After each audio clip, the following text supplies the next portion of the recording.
नमस्कार किसान साथियों, कैसे हैं आप। उम्मीद करता हूं बहुत ही बढ़िया होंगे।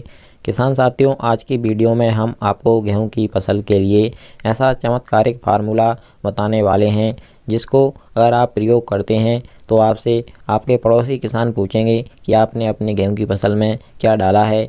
किसान साथियों, फसल की क्रांतिक अवस्था में ही फसल का उत्पादन डिसाइड हो जाता है। फसल की क्रांतिक अवस्था ही वह अवस्था होती है जब आप फसल में फुटाव ज़्यादा कर सकते हैं, उसकी ग्रोथ सही से कर सकते हैं। जैसे गेहूं की फसल में किसान साथियों, जितना कल्लों का फुटाव होगा उतनी ही बालियों की गिनती बढ़ेगी, और किसान साथियों जितनी बालियों की गिनती बढ़ेगी उतना ही आपको उत्पादन ज़्यादा मिलेगा।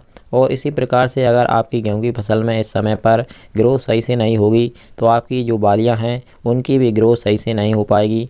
तो किसान साथियों, आप जब गेहूं की फसल में पहला पानी लगाते हैं 21 से 25 दिन के बीच में, वह सही समय होता है गेहूं की फसल की ग्रोथ और फुटाव, कल्लों का फुटाव, ट्रेलिंग ज़्यादा से ज़्यादा कराने का। किसान साथियों, अगर आपने हमारी यह वीडियो शुरू से एंड तक पूरी देख लिया और अच्छे से आप हमारी दी गई जानकारी को समझ जाते हैं तो आप यकीन मानिए अपनी गेहूं की फसल में ज़्यादा से ज़्यादा कल्लों का फुटाव कर सकेंगे, उसकी ग्रोथ सही से कर सकेंगे, और आखिर में आपको अपनी गेहूं की फसल से बहुत ही ज़्यादा बम्पर उत्पादन प्राप्त होगा।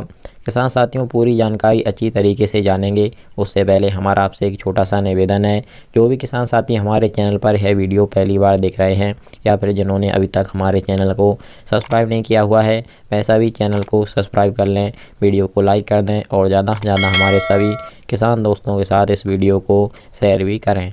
जैसा कि किसान साथियों, हमारे गेहूं की फसल को मुख्य 5 तत्वों की ज़रूरत पड़ती है सही से उत्पादन लेने के लिए। वह है नाइट्रोजन, फास्फोरस, पोटास, जिंक और सल्फर।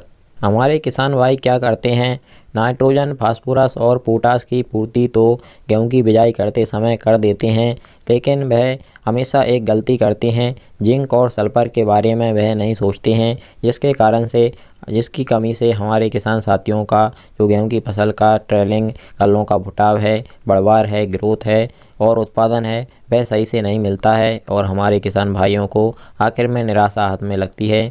तो किसान साथियों, अगर आपने भी बुवाई के समय जिंक और सल्फर का प्रयोग अपनी गेहूं की फसल में नहीं किया है तो फिर आपको गेहूं की फसल में पहला पानी लगाते समय क्रांतिक अवस्था में समय रहते जिंक और सल्फर का प्रयोग अपनी गेहूं की फसल में करना बहुत ही ज़रूरी होता है। किसान साथियों, आपको इसकी पूर्ति के लिए जिंक सल्फेट लेना है, या तो आपको 21% वाली जो जिंक सल्फेट आती है वो ले लेनी है, या फिर 33% वाली जिंक सल्फेट आती है वह भी आप ले सकते हैं। मार्केट में दोनों ही प्रकार की जिंक सल्फेट आती हैं, दोनों में से कोई भी एक आप ले सकते हैं। अगर आप 21% वाली ले रहे हैं तो इसकी मात्रा रहेगी 1 किलोग्राम प्रति एकड़ के हिसाब से, और अगर आप 33% वाली ले रहे हैं तो उसकी मात्रा रहेगी 700 ग्राम प्रति एकड़ के हिसाब से। आपको 200 लीटर पानी के साथ में इसको स्प्रे करना है। और किसान साथियों, अगर आपको लग रहा है कि आपकी गेहूं की फसल थोड़ी ज़्यादा ही कमज़ोर है तो आपको इसमें एक चीज़ और ऐड करनी होगी, वह है मैग्नी सल्फेट। मैग्नी सल्फेट आपको लेना है 30%, 30.5% वाली 1 किलोग्राम, और दोनों का आपको अलग अलग साफ पानी में घोल बना लेना है।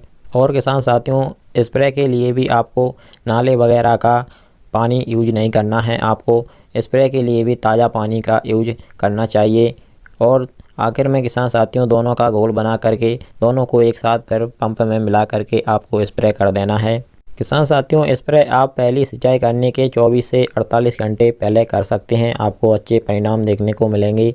और आप दूसरी सिंचाई करते समय भी इनका प्रयोग कर सकते हैं। तो किसान साथियों, आप यह फार्मूला अपने गेहूं की फसल में यूज करके देखिएगा, आपको अच्छे रिजल्ट प्राप्त होंगे। इसी प्रकार की जानकारी आपको आगे भी हमारे चैनल के द्वारा समय समय पर मिलती रहेगी। इसके लिए आप हमारे चैनल को सब्सक्राइब करके ज़रूर रखिएगा। चलिए फिर मिलते हैं, नमस्कार।